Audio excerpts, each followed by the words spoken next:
Bismillahirrahmanirrahim. Assalamualaikum warahmatullahi wabarakatuh. Ya, sahabat-sahabat sekalian, ini saya mau mengkritik kepada dunia pendidikan ya.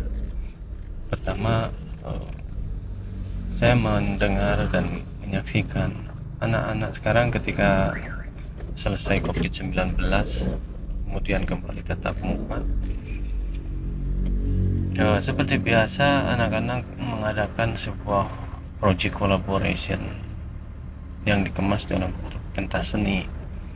Nah, yang saya kritik di dalam kegiatan ini adalah ketika anak-anak mengundang artis, dan artis itu bayarannya tidak sedikit, itu ratusan juta.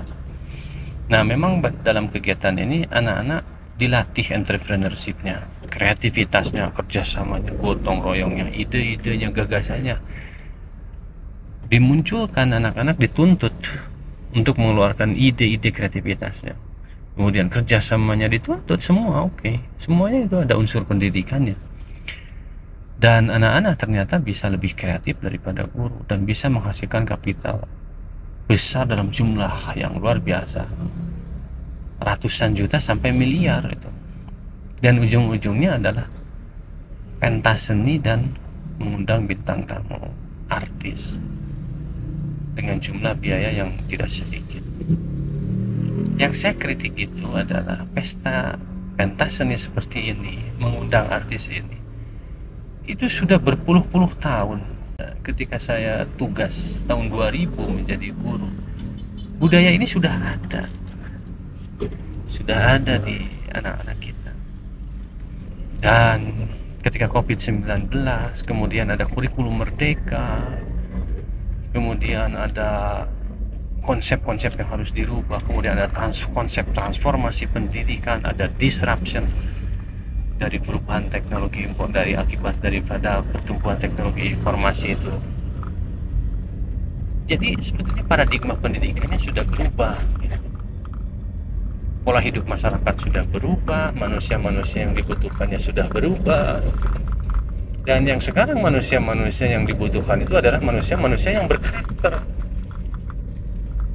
Nah, karakter-karakter yang bagaimana manusia yang dibutuhkan itu? Maka di kurikulum 13 itu ada kompetensi, keterampilan, ada pengetahuan, ada sosial, dan ada spiritual. Di kurikulum merdeka ini justru ditekankan lagi. Jadi manusia-manusia yang berjiwa sosial ini, manusia-manusia yang bisa mengerti tentang masalah-masalah lingkungan, masalah-masalah sosial, kemudian dia berusaha untuk menyelesaikannya. Dan itulah yang harus dilatihkan di dalam dunia pendidikan. Jadi di dalam kurikulum merdeka ini pembelajaran harus berbasis kepada masalah yang dihadapi oleh anak sehari-hari. Kenapa demikian? Karena dengan anak-anak belajar mempelajari masalah-masalah yang ada di lingkungannya, dia akan mengerti siapa dirinya dan berada di mana, dan dia bisa mengerti bagaimana dia bisa survive di lingkungannya, bagaimana dia bisa mempertahankan hidup. Nah, di sekolah itu dilatih, diajarkan untuk memperkenalkan terus anak-anak jangan sampai mati rasa. Jadi antara lingkungan dengan sekolah jangan berjalan masing-masing. Nah, yang saya kritik di sini ketika anak-anak melakukan pentas seni dari mulai biaya ratusan juta sampai kepada miliaran, ujungnya mengundang artis dengan biaya yang cukup besar. Ini nggak worth it ini untuk pendidikan di abad 21 ini. Karena yang dibutuhkan sekarang ini adalah manusia-manusia yang punya empati, punya simpati yang tinggi. Ketika di Palestina terjadi pemboman, anak-anak dibom, masjid dibom, gereja dibom, ambulan dibom, sekolah dibom, rumah sakit dibom. Ini kan kita butuh manusia-manusia yang punya rasa empati tinggi dan bisa membedakan mana pembantaian, mana perang, mana kegiatan-kegiatan untuk membela diri, mana kegiatan-kegiatan memang itu adalah genosida. Mereka harus membahas dan harus mengerti dan diajarkan.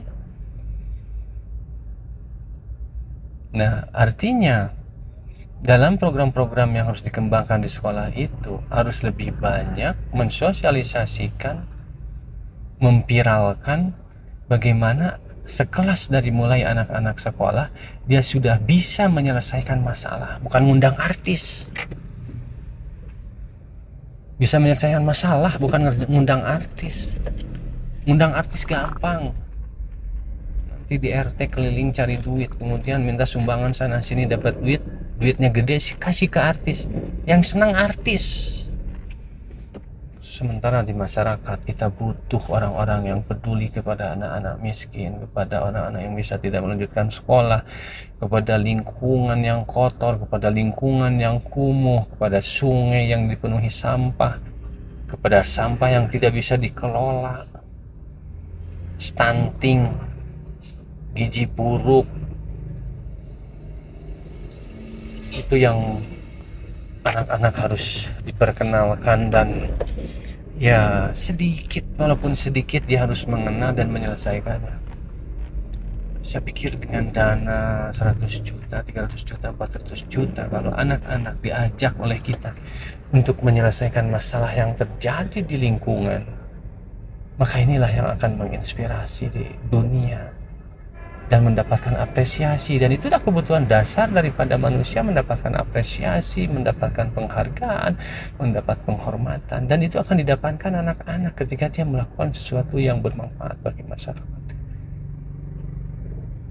Itu jadi mengundang artis dalam pentas seni itu menurut saya abad 20 kita lakukan, dan sekarang sudah abad 21.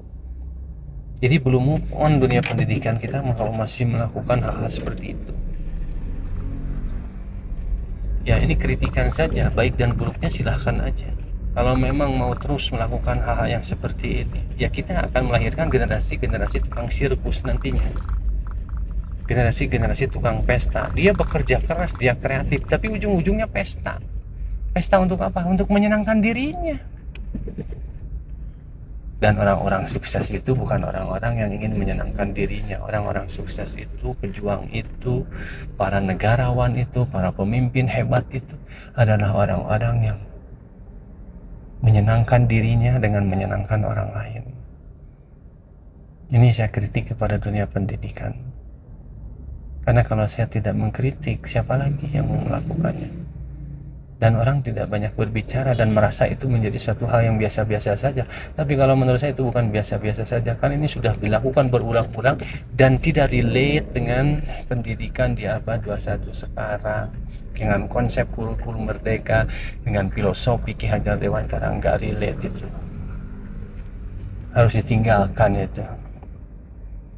Kalau kita tetap melaksanakan pendidikan seperti itu, kita akan melahirkan karakter-karakter orang Israel yang senangnya itu membuat orang susah. Gak peduli orang susah, yang penting dia senang. Dan ini berbahaya sekali bagi bangsa ini kalau pendidikan seperti itu kita teruskan, kita pertahankan. Demikian sahabat-sahabat sekalian, terima kasih. Assalamualaikum warahmatullahi wabarakatuh.